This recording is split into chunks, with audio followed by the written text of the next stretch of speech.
The journey to the lost world of the old ones begins with scholar, author, and mountaineer David Roberts. In my 20s and 30s, I climbed on 13 expeditions in Alaska, and on virtually all of them we made or tried to make first descents, either peaks that had never been climbed before or new routes, very hard routes on peaks that had been climbed. Roberts has made it his life's work exploring the hidden and undiscovered frontiers of the earth and the ancient ruins of our ancestors. How did you get started in mountaineering and climbing and in authoring your adventures? Well, yeah, mountaineering was my first passion. I climbed in high school. In college, I got really serious.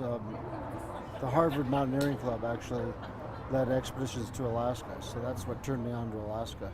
Okay. I did that for about 20 years and then decided it was too dangerous. But I couldn't find anything else to replace the passion until I sort of stumbled on not the national parks in the Southwest, but the backcountry, where there's all these ruins and rock art that few people know about. His new book, The Lost World of the Old Ones, explores the great mysteries of the American Southwest.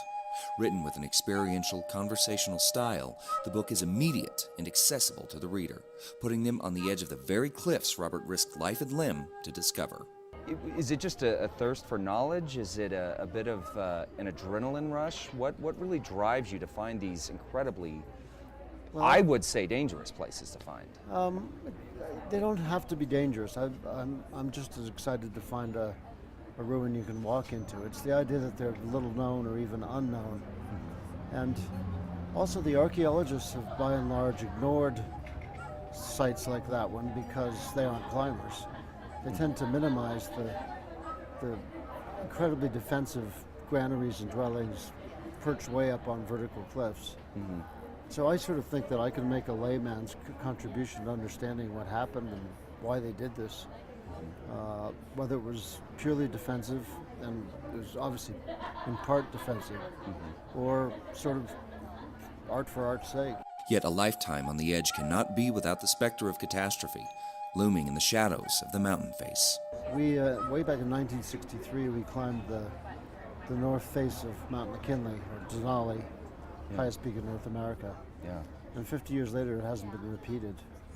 People think it's too dangerous. Wow. Has there been any time in your life and your career as a mountain climber and a mountaineer that you thought, this is it? This is how I'm gonna bite it? Actually, on Mount Huntington, my partner and I fell, and it's a very complicated accident, but we fell. We both detached from the mountain above a 4,000-foot drop, and we started bouncing, falling. No possible way to stop our fall.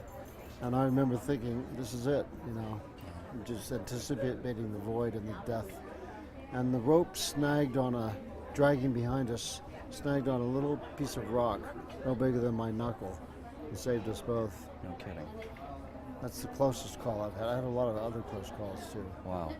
But I've also had friends killed climbing, so. I'd imagine. And some of them on trips with me. Really? So why risk the climb to bring stories like The Lost World of the Old Ones to the printed page? My book is an appeal to skip the national parks, go out on your own, find some remote canyons, just poke around and look. I mean, what you find will dazzle you. And the more you do it, the better you'll get at it, and the more understanding you'll have of the old ones whom we don't still know that much about. It's an amazing read, folks. You can meet David for yourself tonight at Collected Works in Santa Fe, starting at 6 p.m. For more information on this fascinating read, head over to casa.com. But